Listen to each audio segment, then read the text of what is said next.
നമസ്കാരം എല്ലാ കുട്ടികൾക്കും ഗിരീഷ് സാറാണ്. ഇന്ന് എല്ലാ കുട്ടികൾക്കും ഒരുപോലെ ഉപകാരപ്രദമാകുന്ന ഒരു വീഡിയോ തന്നെയാണ്.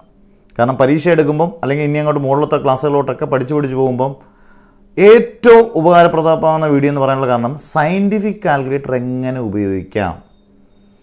നമുക്കറിയാം പലരുടെയും കയ്യിൽ സയൻറ്റിഫിക് കാൽക്കുലേറ്റർ ഉണ്ട്. മിക്കവാറുള്ള കുട്ടികളുടെ കയ്യിലൊക്കെ ഇക്കാലത്ത് സയൻറ്റിഫിക് കാൽക്കുലേറ്റർ ഉണ്ട്. പക്ഷേ ചിലർക്ക് തുറന്നു നോക്കാൻ പേടി, ഓണാക്കിയിട്ട് ഓഫാക്കാൻ പേടി. നമ്മൾ ഏതെങ്കിലും മോഡ് തെറ്റിപ്പോയി കഴിഞ്ഞാൽ പിന്നെ നമ്മളത് പെട്ടി കൊണ്ടൊക്കെ അടച്ചു വെക്കുക. ഇങ്ങനെയൊക്കെയുള്ള ഒരുപാട് കാര്യങ്ങൾ അറിയാം നമുക്ക്. കാരണം അത് ഉപയോഗിക്കാൻ നമുക്ക് കൃത്യമായിട്ട് അറിയത്തില്ല. അതിനകത്ത് ഒരു പ്രശ്നങ്ങളില്ല. നമ്മൾ എന്ത് ചെയ്യണത്, അറിയാത്ത കാര്യങ്ങൾ പഠിക്കുക എന്നുള്ളതാണ്. അത് ഏറ്റവും സിമ്പിളായിട്ട് സയൻറ്റിഫിക് കാൽക്കുലേറ്റർ എങ്ങനെ പഠിക്കാം. പ്ലസ് വണ്ണിലെയും പ്ലസ് ടുവിലെയൊക്കെ ഒരുപാട് ഫങ്ഷൻസ് നമുക്ക് ഈസി ആയിട്ട് നമുക്ക് എന്ത് ചെയ്യാം, സയൻറ്റിഫിക് കാൽക്കുലേറ്റർ ഉപയോഗിച്ച് പഠിക്കാൻ പറ്റും. അന്നേരം ഇത് ഒരുപാട് യൂസ്ഫുള്ളായിട്ടുള്ളൊരു വീഡിയോ ആണ്. നിങ്ങൾ 100% നിങ്ങൾക്കിത് ഇഷ്ടപ്പെട്ടാൽ നിങ്ങളിത് ഷെയർ ചെയ്യുക, സബ്സ്ക്രൈബ് ചെയ്യുക, ബെല്ലൈക്കണൊക്കെ അടിച്ച് പൊട്ടിക്കുക. അന്നേരം വെരി യൂസ്ഫുൾ വീഡിയോ. ഇതാണ് നമ്മുടെ സയൻറ്റിഫിക് കാൽക്കുലേറ്റർ. ഓക്കെ, അന്നേരം നമ്മൾ ഇവനെങ്ങനെയൊക്കെ പ്രവർത്തിക്കുന്നു നമുക്കൊന്ന് കണ്ടു നോക്കാം. അന്നേരം ഇതാണ് നമ്മുടെ സയൻറ്റിഫിക് കാൽക്കുലേറ്റർ. നിങ്ങൾ കാണുന്നത് എൻ്റെ കൈയാണ്, എൻ്റെ വിരലുകളാണ്, കേൾക്കുന്നത് എൻ്റെ സൗണ്ടാണ്. അന്നേരം പലർക്കും ഇത് എങ്ങനെയാണ് തുറക്കുന്നത്, അതുകൊണ്ട് നമ്മളിതിങ്ങനെ തുറന്നു, ഇതാണ് നമ്മളിങ്ങനെ വെച്ചു. ഇതാണ് നമ്മൾ ആദ്യം സ്റ്റെപ്പ് ചെയ്യേണ്ടത്. ഇതിപ്പോൾ ഇത് ഓഫാണ്, ഇതിനകത്ത് ഡിസ്പ്ലേ ഒന്നും കാണുന്നില്ല.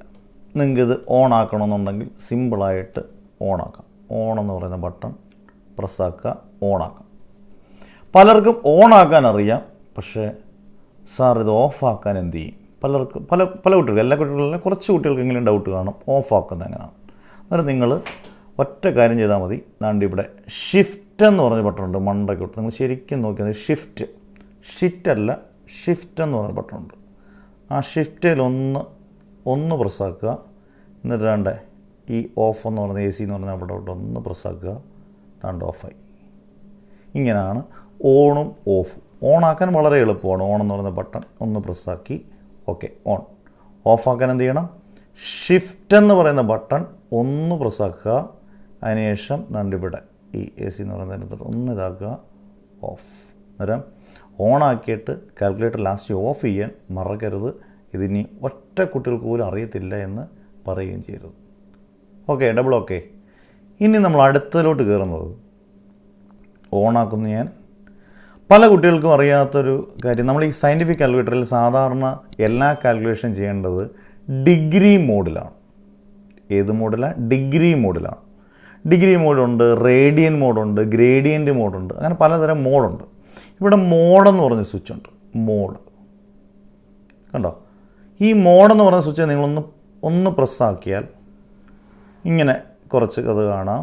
SDREG ഇങ്ങനെയുള്ളതാണ്. ഒന്നുകൂടെ പ്രസ്സാക്കിയാൽ ഡിഗ്രി, റേഡിയൻ്റ്, ഗ്രേഡിയൻ്റ്. വളരെ ശ്രദ്ധിക്കണം. കാൽക്കുലേറ്റർ ചെയ്യുമ്പോൾ നമ്മൾ 99.9% ഏതിലാണ് ചെയ്യേണ്ടത്? ഡിഗ്രിയില്ല. അന്നേരം ഡിഗ്രി ചെയ്യണമെങ്കിൽ നിങ്ങൾ 1 പ്രസ്സാക്കിയാൽ മതി. 1. എന്നാലും നിങ്ങൾക്ക് മണ്ടയ്ക്ക് D എന്ന് കാണും. അന്നേരം ഡിഗ്രിയിലേ ചെയ്യാവുള്ളൂ കാൽക്കുലേഷൻ എല്ലാം. നമ്മളൊരു കാൽക്കുലേറ്റർ എടുത്ത് നോക്കുമ്പോൾ ആദ്യം ഡി എന്ന് പറഞ്ഞാൽ ഉണ്ടോ നോക്കണം. ഡിഗ്രിയിലാണ്. റേഡിയൻ ആകുമ്പോൾ എന്തോ സംഭവിക്കുന്നത്, ഇൻറ്റു π/180 കൊണ്ട് ഗുണിക്കുക. ഇപ്പം ഞാൻ ഈ മോഡിനകത്ത് റേഡിയൻ ആക്കി തരാം. മോഡ് എടുക്കുക, ഒന്നുകൂടെ പ്രസ്സാക്കുക. റേഡിയൻ ആക്കണമെങ്കിൽ എന്ത് ചെയ്താൽ മതി, 2 പ്രസ്സാക്കുക. എന്നിട്ട് റേഡിയനെ ചെയ്യരുത്, ഇതിലേ ചെയ്യാവുള്ളൂ. അന്നേരം വീണ്ടും ഒന്നുകൂടെ എടുത്തിട്ട് മോഡ് എടുത്തു, ഡിഗ്രി ചെയ്യുക. 1 കൊടുക്കുക. 1 കൊടുക്കുമ്പോൾ അത് ഡിഗ്രിയിലായി. അങ്ങനെ കാൽക്കുലേഷൻസ് എല്ലാം നമ്മൾ ഏത് ചെയ്യണം, ഡിഗ്രി ചെയ്യണം. ഇതൊരു ക്ലിയർ ആയല്ലോ. നമ്മൾ ഓൺ ഓഫ് എല്ലാ കാൽക്കുലേഷൻസും ഡിഗ്രി ചെയ്യണം. ക്ലിയർ? നിങ്ങൾ അടുത്ത പറയുന്നത് വളരെ ഇമ്പോർട്ടൻ്റ് ആണ്. നമുക്ക് ഒരുപാട് പേർക്ക് അനുഭവസ്ഥരായിട്ടുള്ള ഒരുപാട് പേര് കാണും. ഈ കാൽക്കുലേറ്റർ എറർ വരിക, അല്ലെങ്കിൽ എന്തെങ്കിലും മാത്തമാറ്റിക്കൽ ഫംഗ്ഷനൊക്കെ കിടക്കുക. അത് നമുക്ക് പിന്നെ മാറ്റാൻ കിടന്ന് ഓരോരുത്തർ പ്രയാസപ്പെടും. ചിലർ പുത്തൻ കാൽക്കുലേറ്റർ തന്നെ മേടിക്കുന്നതിന് വേണ്ടി പുത്തൻ സയൻറ്റിഫിക് കാൽക്കുലേറ്റർ കേടായെന്നൊക്കെ പറഞ്ഞു. അന്നേരം അതിൻ്റെ ആവശ്യമില്ല. ഉദാഹരണം ഞാൻ തന്നെ ഒന്ന് കാണിച്ചാൽ, ഇപ്പം മോഡ് എന്നുള്ളത് പ്രസ്സാക്കിയിട്ട് ഞാൻ SD എന്ന് പറഞ്ഞിട്ട് ഇടുകയാണ്, 2 എന്ന് പറഞ്ഞിടുകയാണ്. അന്നേരം ഇത് ഡിഗ്രി അല്ലാതെ SD കിടക്കുന്നത് എനിക്ക് മാറ്റണം. ഇതുപോലെ എന്ത് എറർ വന്നാലും മാറ്റണം. ഞാൻ എന്താണ് ചെയ്യേണ്ടത്? ഞാൻ ആദ്യം ചെയ്യേണ്ടത് ഷിഫ്റ്റ് എന്ന് പറഞ്ഞ ബട്ടൺ കണ്ടോ. ഈ ഷിഫ്റ്റിന് ഭയങ്കര പ്രാധാന്യമാണ്. ഷിഫ്റ്റ് എന്ന് പറഞ്ഞ ബട്ടനെ പ്രസ് ചെയ്തു. എന്നിട്ട് ഈ മോഡ് ക്ലിയർ എന്നുണ്ട്, അവിടെ ഒന്ന് പ്രസ്സാക്കുന്നു, ക്ലിയർ. അന്നേരം മോഡ് ക്ലിയറിൽ ഉണ്ട് ഓൾ എന്ന് പറഞ്ഞാൽ ഓളിൻ്റെ താഴെ 3 എന്നുണ്ട് എന്ന് പറഞ്ഞാൽ എല്ലാം 3 പ്രസ്സാക്കി കഴിഞ്ഞാൽ നമുക്ക് ക്രിസ്റ്റൽ ക്ലിയറായിട്ട് എല്ലാം നമുക്ക് ക്ലിയർ ആക്കാം. അന്നേരം ഞാൻ 3 പ്രസ്സാക്കി. അന്നേരം അവിടെ റീസെറ്റ് ഓൾ എന്ന് കാണിക്കും. റീസെറ്റ് ഓൾ എന്ന് പറഞ്ഞപ്പോൾ ഞാൻ വേണ്ട ഈക്വൽ സൈനിൽ ഒന്ന് പ്രസ്സാക്കി. അതിനുശേഷം ഞാൻ വേണ്ട ഓഫാക്കി. വേണ്ട ISD പോയി. ഇത് നന്നായിട്ടൊന്ന് പഠിച്ചിരിക്കണം. 1-2 വട്ടം നിങ്ങളൊന്ന് റിപ്പീറ്റ് ചെയ്തത് കാണുന്നത് നന്നായിരിക്കും. മനസ്സിലായോ? അന്നേരം അത് വളരെ ആവശ്യമൊരു ഫംഗ്ഷനാണ്. ഒരു കാൽക്കുലേറ്റർ ഉപയോഗിക്കുമ്പം എന്തെങ്കിലും എററോ മാത്തമാറ്റിക്കൽ ഫംഗ്ഷൻ അഡീഷനായിട്ട് വരുമോ ഒക്കെ ചെയ്താൽ നമ്മൾ ഈ രീതി ചെയ്ത് കഴിഞ്ഞാൽ പക്ക ക്ലിയറാണ്. ഇനി നിങ്ങൾക്ക് ഇതിൻ്റെ ഫുൾ ഫോം കൂടെ ഒന്ന് അറിഞ്ഞിരുന്നാൽ കുറച്ച് ജാടയും വേലിലൊക്കെ നമുക്ക് പറയാം. SVPAM എന്ന് പറഞ്ഞാൽ super visually perfect algebraic methods. Super visually perfect algebraic methods. ഈ സയൻറ്റിഫിക് കാൽക്കുലേറ്ററൊക്കെ വെച്ച് ജാടയും വേലിലൊക്കെ കൊണ്ട് നടക്കുമ്പോൾ നമ്മളിതിനകത്ത് ഫങ്ഷൻസൊക്കെ അറിഞ്ഞിരുന്നാലും കൂടെ അടിപൊളിയാണ്. അന്നേരം സൂപ്പറായില്ലേ? അന്നേരം ഇപ്പം നിങ്ങൾ ആ ഒരു കാര്യങ്ങൾ കഴിച്ചു. ഇനി ഓരോരോ പ്രോസസ്സ് നമുക്ക് ചെയ്യാം. ഓക്കെ വാ. ഇനി നമ്മൾ സ്ക്വയർ കാണുന്നത്, ഒരു ഡിജിറ്റിൻ്റെ സ്ക്വയർ കാണുന്നത്, ക്യൂബ് കാണുന്നതൊക്കെ എങ്ങനെ നോക്കാം. ഇപ്പോൾ ഉദാഹരണം വളരെ സിമ്പിളാണ്. 5 അതിൻ്റെ സ്ക്വയർ, എക്സ് സ്ക്വയർ എന്ന് പറയുന്നത് നടക്കുന്നുണ്ടോ?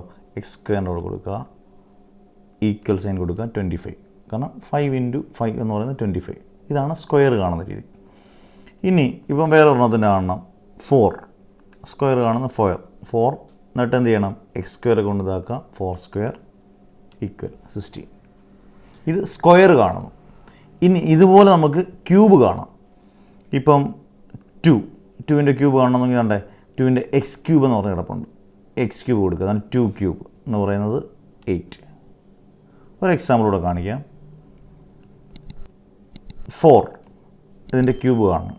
എക്സ് ക്യൂബിൻ്റെ അവിടെ കൊണ്ടുവന്ന് പ്രസ്സാക്കി 4 ക്യൂബ് ഉണ്ടോ? 64. അങ്ങനെ 4 × 4 × 4 എന്ന് പറയുന്നതാണ് 64. അപ്പോൾ നമുക്ക് ഒറ്റ ബട്ടണല്ലാതെ പ്രസ്സാക്കുമ്പോൾ എക്സ് ക്യൂബ് പ്രസ്സാക്കുമ്പോഴത്തേക്കും നമുക്ക് 4 ക്യൂബ് കിട്ടി. ഇങ്ങനെ സ്ക്വയറും കാണാം, എക്സ് സ്ക്വയറും കാണാം, എക്സ് ക്യൂബും വെച്ച് നമുക്ക് ക്യൂബും കാണാം. ക്ലിയർ? ക്രിസ്റ്റൽ ക്ലിയറാണ്. ഇനി നിങ്ങൾ മറ്റൊരു കാര്യം വളരെ ശ്രദ്ധിക്കേണ്ടത്, ഈ ഷിഫ്റ്റ് എന്ന് പറയുന്നതിൻ്റെ മുകളിൽ കിടക്കുന്ന, ഷിഫ്റ്റ് എന്ന് എഴുതിയിരിക്കുന്ന കളർ ഏതാ? യെല്ലോ കളറാണ്. ഒരു എല്ലാത്തിൻ്റെയും മുകളിൽ കിടക്കുന്ന ഈ യെല്ലോ കളർ വരുന്ന സാധനത്തിന് മാത്രം നമ്മൾ ഷിഫ്റ്റ് ചെയ്താൽ മതി. ആ ബട്ടൺ മാത്രം ഷിഫ്റ്റ് ചെയ്താൽ നമ്മൾ പല പ്രോസസ്സും പറയുമ്പോൾ അത് കൃത്യമായിട്ട് മനസ്സിലാക്കും. ഷിഫ്റ്റ് എന്ന് പറയുന്നതിൻ്റെ മുകളിൽ കിടക്കുന്ന ഒരു യെല്ലോ ആയിട്ട് ഷിഫ്റ്റ് ചെയ്തിരിക്കുന്നത്. നിങ്ങൾ ഓരോ ഫംഗ്ഷൻ്റെ മുകളിൽ എൻ്റെ മുകളിൽ ഇപ്പം ഉദാഹരണത്തിന് AB/C, അതിൻ്റെ മുകളിൽ D/C അങ്ങനെ ഉണ്ടെങ്കിൽ അത് D/C ചെയ്യണമെന്നുണ്ടെങ്കിൽ എന്ത് ചെയ്യണം? ഷിഫ്റ്റേ പ്രസ്സാക്കണം. അന്നേരം അങ്ങനെയുള്ള കാര്യങ്ങൾക്ക് മാത്രമാണ് ഷിഫ്റ്റ് എന്ന് പറയുന്ന ബട്ടൺ പ്രസ് ചെയ്യേണ്ടത്. ഇനി നമ്മൾ റേസ് ചെയ്യുന്ന ഫംഗ്ഷൻ, ഇപ്പം 2⁻6 അതിൻ്റെ ഉത്തരം എന്താണ്? ഇങ്ങനെ കിട്ടുന്നത്. അന്നേരം അതിന് നമ്മൾ ചെയ്യേണ്ട കാര്യം ഇത്രയേ ഉള്ളൂ, വളരെ സിമ്പിളായിട്ട്. ഇപ്പോൾ ഉദാഹരണം 2 പ്രസ്സാക്കി, എന്നിട്ട് നമ്മൾ റേസ് ചെയ്യുന്നാണ്ട് ഇതാണ്, ഈ സിമ്പിളാണ്. ഇതെല്ലാം കൊണ്ട് പ്രസ്സാക്കി, എന്നിട്ട് 6 പ്രസ്സാക്കി, എന്നിട്ട് ഈക്വൽ സൈൻ കൊടുക്കുക, 64 എന്ന് പറഞ്ഞാൽ 2 × 2 × 2 × 6 ടൈംസ് ആണ്. അത് ചെയ്യുമ്പോൾ നമുക്ക് കിട്ടുന്നത് 64 ആണ്. വേറൊരു എക്സാമ്പിൾ കാണിച്ചു തരാം. ഇപ്പോൾ 5⁻9 ഒരുപാട് ബുദ്ധിമുട്ട് നമ്മൾ കാൽക്കുലേറ്റ് ചെയ്യേണ്ട ആവശ്യമില്ല. 5⁻9 എന്ന് പറഞ്ഞു കഴിഞ്ഞാൽ ഈക്വൽ ഇത്രയും കിട്ടും. ഇത് ഗുണിക്കുന്നതിനെക്കാട്ടിൽ എന്ത് സിമ്പിളായിട്ട്. ഇതിനാണ് സയൻറ്റിഫിക് കാൽക്കുലേറ്ററിൻ്റെ ഉപയോഗം എന്ന് പറയുന്നത്. ക്ലിയർ ആയല്ലോ? റേസ്, പവർ, അടിപൊളിയായി. അടുത്തതിലേക്ക്. അടുത്ത വളരെ സിമ്പിളായിട്ടുള്ള 2 ഫംഗ്ഷൻ, പക്ഷേ ശ്രദ്ധിക്കേണ്ടതാണ് സ്ക്വയർ റൂട്ടും ക്യൂബ് റൂട്ടും. സ്ക്വയർ റൂട്ട് എന്ന് പറയുമ്പോൾ ഇപ്പോൾ ഉദാഹരണം സ്ക്വയർ റൂട്ടിൻ്റെ സിമ്പിളായി കിടക്കുന്നത്. ഈ സ്ക്വയർ റൂട്ടിലൊന്ന് പ്രസ്സാക്കുക, എന്നിട്ട് 64 ഒന്ന് ഈക്വൽ 8 എന്ന് കിട്ടും അല്ലേ? സിമ്പിളാണത്. ഒരു വേറൊരു എക്സാമ്പിൾ കാണിക്കാം. Square root 25 equal 5. Square root കാണാൻ നമ്മൾ പഠിച്ചു കഴിഞ്ഞു. സിമ്പിളല്ലേ? ഇനി ക്യൂബ് റൂട്ട് കാണാൻ ആദ്യം ഷിഫ്റ്റ് പ്രസ്സാക്കുക, എന്നിട്ട് ക്യൂബ് റൂട്ടിനുണ്ട് ഇവിടെ ഒന്ന് പ്രസ്സാക്കുക, എന്നിട്ട് 8ൻ്റെ ആണെങ്കിൽ 8 ഈക്വൽ 2. അന്നേരം ക്യൂബ് റൂട്ട് ഓഫ് 8 എന്ന് പറയുന്നത് 2 ആണ്. അന്നേരം ഒന്നുകൂടെ കാണിച്ചു തരാം. ആദ്യം ഷിഫ്റ്റ് പ്രസ്സാക്കി, അതിനുശേഷം ക്യൂബ് റൂട്ട് പ്രസ്സാക്കി, എന്നിട്ട് 8 പ്രസ്സാക്കുന്നു ഈക്വൽ 2 എന്ന് കിട്ടി. വേറെ ഒരെണ്ണത്തിൻ്റെ ക്യൂബ് റൂട്ട് എടുത്ത് കാണിച്ചു തരാം. ആദ്യം ഷിഫ്റ്റ് പ്രസ്സാക്കി ക്യൂബ് റൂട്ടെ പ്രസ്സാക്കി 64 ഈക്വൽ 4. കാരണം 4 ഇൻറ്റു 4 എന്ന് പറയുന്നതാണ് 64. അതായത് നമ്മൾ സ്ക്വയർ റൂട്ട് എടുക്കാനും ക്യൂബ് റൂട്ട് എടുക്കാനും നമ്മൾ പഠിച്ചു കഴിഞ്ഞു. എവിടെ ഇരിക്കേ? സൂപ്പർ ഇരിക്കേ. ഇനി വളരെ മാത്സിൽ ആവശ്യമായിട്ടുള്ള 10ാം ക്ലാസ്സിലും +1 +2 ഒക്കെ ആവശ്യമായിട്ടുള്ള എല്ലാവർക്കും പേടിയോടുകൂടി കാണുന്ന ഒരു ചാപ്റ്ററാണ് ട്രിഗണോമെട്രി. അതിനകത്തെ വാല്യൂ അത് ഫിസിക്സിലൊക്കെ നമുക്ക് ആവശ്യമുണ്ട് ആ ഫങ്ഷൻസൊക്കെ ചെയ്യാനുള്ളത്. ഉദാഹരണം നമുക്ക് സൈൻ 30യുടെ വാല്യൂ കാണണം. അത് വളരെ സിമ്പിളായിട്ട് സൈനെ പ്രസ്സാക്കുക. കണ്ടോ, 30യെ പ്രസ്സാക്കുക. സൈൻ 30 നമുക്ക് കാണാൻ അറിയായിരിക്കും സൈൻ 30യുടെ വാല്യൂ. എന്നാലും നോക്കിയേ സൈൻ 30 0.5. ഇനി മറ്റൊരു എക്സാമ്പിൾ സൈൻ തന്നെ 45. സൈൻ 45 എത്രയാണ്? ഈക്വൽ 0.707. അതുപോലെ കോസും ടാനും ഒക്കെ കാണാം. ഇപ്പം വേറൊരു എക്സാമ്പിൾ കോസ് 90. നമുക്കിൻ്റെ വാല്യൂ അറിയാം. കോസ് 90 എന്ന് പറഞ്ഞാൽ 0 ആണ്. അന്നേരം സൈൻ കോസ് ടാൻ ഇതാണ് മെയിനായിട്ട് നമ്മൾ ഉപയോഗിക്കുന്ന ഫങ്ഷൻസ്. കൂടുതലും സീക്കും കൊസീക്കും കോട്ടിനെക്കാട്ടിലെല്ലാം ഉപയോഗിക്കുന്ന സൈൻ കോസ് ടാൻ ആണ്. ഇത് ചെയ്യുന്നെങ്കിൽ ഇപ്പോൾ മനസ്സിലായി. ഇനി ഇൻവേഴ്സ് ട്രിഗണോമെട്രി ഫങ്ഷൻസ് ഉണ്ട്. ഇൻവേഴ്സ് ട്രിഗണോമെട്രി ഫങ്ഷൻസ് അതെങ്ങനെ ചെയ്യുന്നത് നോക്കാം. എന്നിട്ട് നമ്മൾ ചെയ്യേണ്ടത് ആദ്യം ഷിഫ്റ്റിലൊന്ന് പ്രസ് ചെയ്യുക. എന്നിട്ട് സൈനെ പ്രസ്സാക്കുമെന്ന് നോക്കി സൈൻ ഇൻവേഴ്സ് എന്ന് വരും. അല്ലാതെ സാധാരണ സൈനെ പ്രസ്സാക്കി സൈൻ മാത്രമേ വരത്തുള്ളൂ.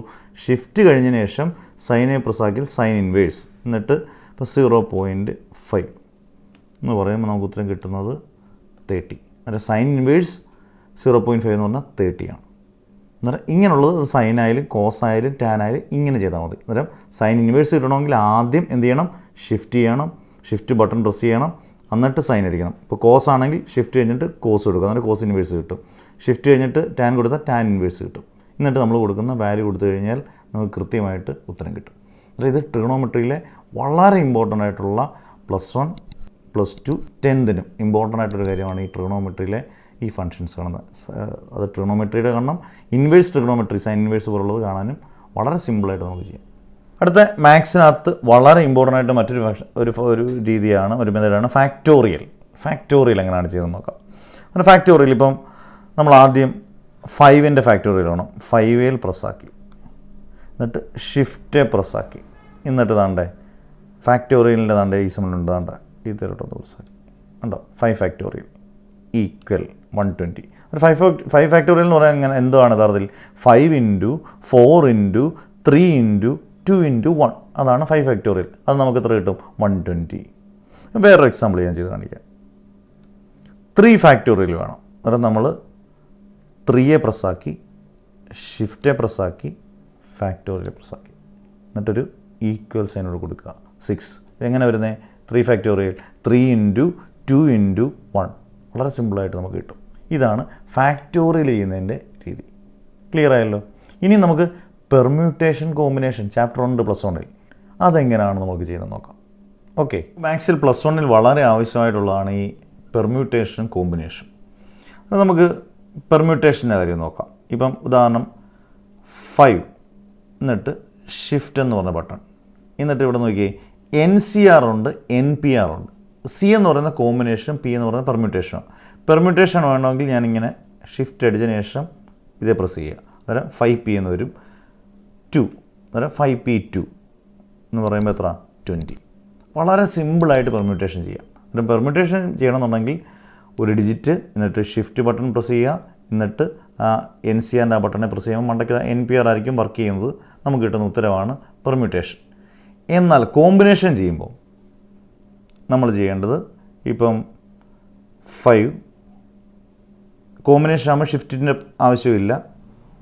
പ്രസ് ചെയ്യുക 2 ഈക്വൽ 10. അന്നേരം രണ്ടും അറിഞ്ഞിരിക്കണം, പെർമ്യൂട്ടേഷനും കോമ്പിനേഷനും. വളരെ സിമ്പിളായിട്ട് ഇത് ഒന്നുകൂടെ നിങ്ങൾ കണ്ടൊന്ന് നോക്കിയാൽ മതി. പെർമ്യൂട്ടേഷനും കോമ്പിനേഷനും പക്ക ക്ലിയറായി.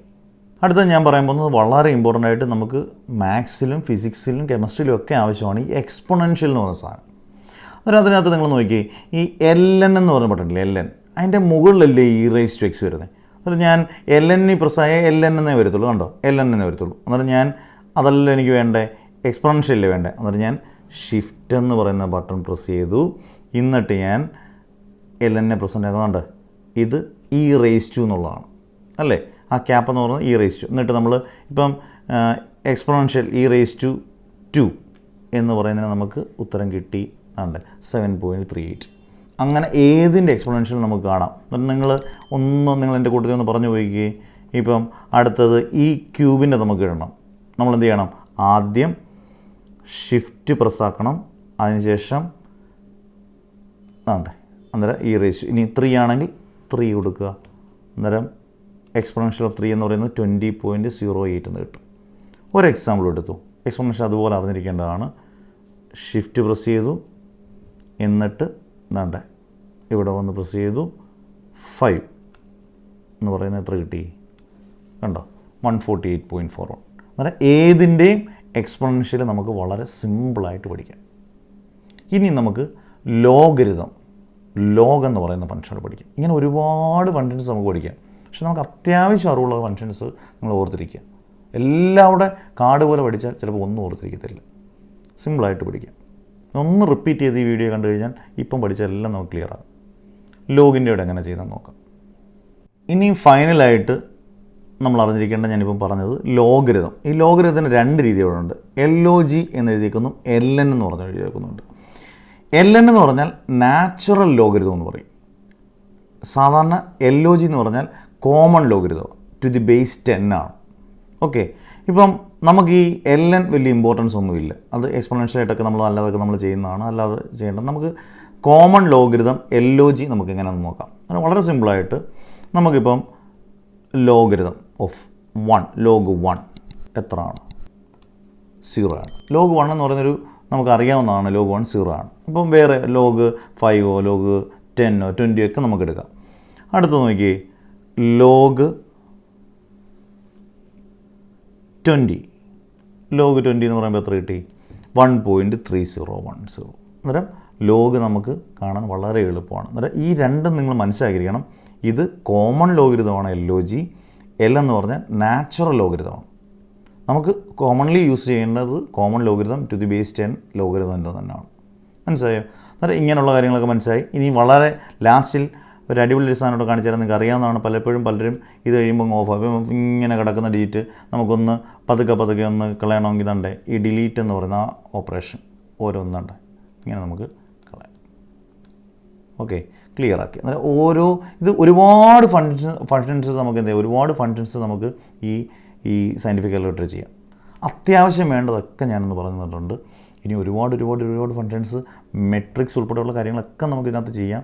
പക്ഷേ അതന്നേരം 82 ms മാറി ചിലപ്പം 100 ms ചെയ്യേണ്ടി വരും. അന്നേരം അങ്ങനെയുള്ള കാര്യങ്ങളെല്ലാം ഉണ്ട്. അന്നേരം നമുക്ക് ബേസ് ആയിട്ടുള്ള എല്ലാ കാര്യങ്ങളും നിങ്ങൾക്ക് ഇപ്പോൾ ഏകദേശം ഈ വീഡിയോ 1-2 വട്ടം റിപ്പീറ്റ് ചെയ്താൽ നല്ല ക്രിസ്റ്റൽ ക്ലിയറായി. എപ്പോഴും ഇருக்கு, സൂപ്പറായി ഇருக்கு. അന്നേരം അടിപൊളിയായിട്ട് മനസ്സിലാവും. അന്നേരം ഇതുകൊണ്ട് ഞാൻ ഈ വീഡിയോ നിർത്തുന്നു. നന്നായിട്ട് മനസ്സിലായിട്ട് നിങ്ങൾ നന്നായിട്ട് കമൻറ്റ്സ് ചെയ്യുക, ലൈക്ക് ബട്ടണൊക്കെ അടിച്ച് പൊട്ടിക്കുക, കമൻസൊക്കെ പടപടാന്നിടുക. അന്നേരം ബൈ, സീ യു. ഓക്കെ.